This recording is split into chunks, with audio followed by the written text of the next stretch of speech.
আমার দক্ষিণবঙ্গ মৎস্যজীবী ফোরামের পক্ষ থেকে গতকাল অর্থাৎ 8ই জুন থেকে 11ই জুন অবধি চলবে সুন্দরবন ফরেস্ট সত্যাগ্রহ।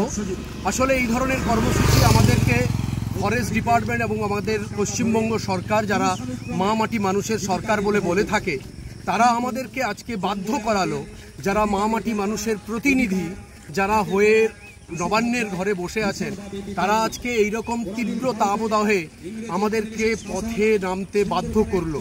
যেখানে আজকের দিনে স্কুল কলেজ ছুটি, 10টার পরে যেখানে মানুষরা রাস্তায় বেরোয় না, সেখানে মৎস্যজীবীরা তারা এই তীব্র তাপদাহকে উপেক্ষা করে তারা আজকে রাস্তায় হাঁটছে। 24 কিলোমিটার, কোনোদিন 30 কিলোমিটার এইরকম পথ পাড়ি দিয়ে 11 তারিখ আমরা সুন্দরবনে পৌঁছাবো এবং প্রতীকী আইন ভঙ্গ করব। কিন্তু এইটা দিয়ে একটা সরকারকে মেসেজ দেওয়া এবং রাজ্যের বন দপ্তরকে বার্তা দেওয়া, মৎস্যজীবীদের উপরে যে অন্যায় অত্যাচার করা হচ্ছে সেইটা অবিলম্বে বন্ধ করা হোক।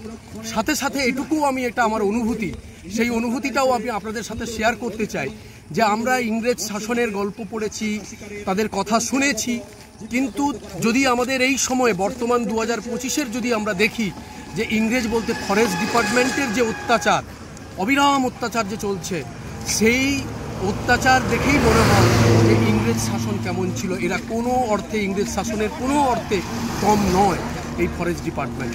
তাই এই প্রতিবাদে আমরা জিতব। আমরা মনে করি সরকার এটা বাধ্য হবে, তারা আমাদের এই আন্দোলনকে বুঝতে এবং প্রয়োজনীয় পদক্ষেপ গ্রহণ করবে।